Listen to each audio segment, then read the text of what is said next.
Allez bien. Hello, hello, hello. Bonjour, bonjour, bonjour. Eh bien, Fabrice, je suis fondateur du groupement européen des professionnels plus dynamiques et plus audacieux. Aujourd'hui, je vais juste vous faire une vidéo pour vous présenter un hôtel là où je séjourne de 2 étoiles. Et puis, dans une autre vidéo, je vais vous faire une vidéo sur un autre hôtel de plus haute gamme. Et vous allez choisir entre les 2 vidéos laquelle vous allez pouvoir séjourner en fonction, bien sûr, de vos finances et en fonction des moyens que vous allez mettre dans vos activités qui va vous rapporter de l'argent ou non, tout simplement. Alors voilà, un hôtel, petite chambre simple de 2 étoiles. Regardez, simplement. Là, vous avez le lit. Ici, un petit fauteuil. Voilà. La commode. Un espace pour mettre vos affaires. Là, la télé. Et là, vous avez ici, yeah! Yes, les toilettes. Regardez bien, là, ici, l'aération, la bouche d'aération, la douche. Et yeah, encore, salut! Donc voilà, vous avez ici les différentes vues sur la chambre. Et c'est pour vous dire s'il y a plusieurs catégories en fait de chambres. Et c'est à vous de choisir votre chambre quand vous allez en vacances. Bien sûr, votre choix sera fait en fonction des moyens que vous allez avoir. Si vous allez générer beaucoup d'argent, si vous êtes dépensier, si vous êtes flambeur, si vous êtes bling bling, vous allez prendre un hôtel 3 étoiles, 4 étoiles, 5 étoiles, ça dépend. Donc c'était juste pour vous faire voir ça et juste pour vous dire qu'il faut avoir tout simplement le mindset de l'entrepreneur, le mindset qui nous permet de faire des actions et de nous faire plaisir par la suite quand on voyage. Comme ça, chacun est libre, bien sûr. Et chacun, c'est juste, je vous donne mon opinion. Et si vous kiffez les voyages, c'est tout simplement vous donner une vision de ce qu'on peut faire avec l'entrepreneuriat. Quand on entreprend quelque chose, on devient son propre patron. Je suis en train de visiter là des pays où je vois où l'économie solidaire et sociale est très très poussée. Puisque là encore ce matin je suis passé, j'ai vu une boulangerie qui vend du pain essentiellement en gros. Et les gens, les vendeurs, ils vendent ça dans des paniers sur la tête et ils vont tourner, ils vont marcher et ils vont vendre du pain là sur la tête avec des paniers. Donc ce sont des entrepreneurs aussi. Des petits entrepreneurs, mais ce sont des entrepreneurs aussi. Donc, je suis toujours en admiration de voir quand il y a des gens qui osent entreprendre, parce que dans leur pays, ils n'ont pas le minimum comme le RSA en France. Et j'ai même regardé une vidéo qui disait, un Africain qui disait, je ne comprends pas, vous avez l'électricité, vous avez de l'eau chez vous, et vous êtes en train de faire de la grève, et vous êtes payé en plus, vous touchez le RSA, et vous n'êtes pas content, vous êtes en train de faire de la grève. Donc c'est vrai pour un Africain qui arrive, qui n'a rien chez lui, ou bien quelqu'un d'Asie, tout simplement, pas seulement l'Afrique, on met Afrique parce que c'est un grand continent. Il peut venir de l'Asie également, de l'Amérique du Sud, où on n'a pas d'aide et on est moins matérialiste.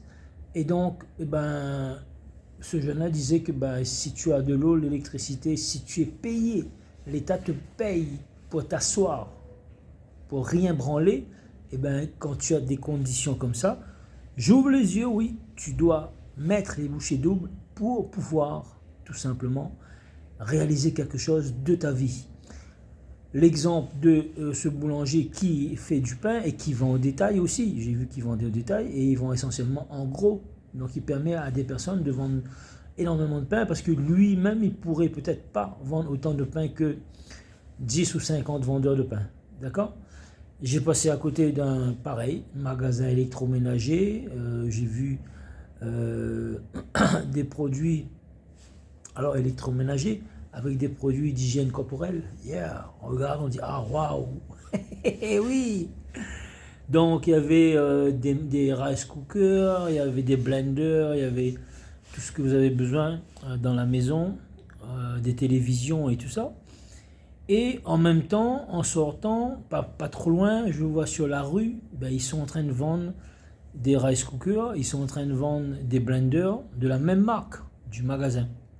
Sauf que ce sont des gens qui vont acheter 2 ou 3 pièces ou 4 pièces et qui vont vendre tout simplement sur le trottoir et qui vont payer une licence et qui vont payer un loyer à la commune pour pouvoir vendre leurs marchandises sur le trottoir. Mais c'est un exemple d'entrepreneuriat. C'est les gens qui ont faim, ils n'ont pas d'autres possibilités. Il y a d'autres qui vont faire un restaurant mobile, ils seront là que le soir quand les magasins seront fermés. Ils vont travailler 2 heures ou 3 heures, ils vont transporter leurs vitrines, ils vont transporter, c'est de la street food, ils vont faire des brochettes, là directement devant vous, ils vont préparer des choses, des tapas, des choses comme ça. Quand les clients arrivent, j'ai vu, les clients ils arrivent, et bien, ils restent dans leur voiture, il y a quelqu'un qui va prendre leur commande dans le drive, c'est comme chez McDo, hein.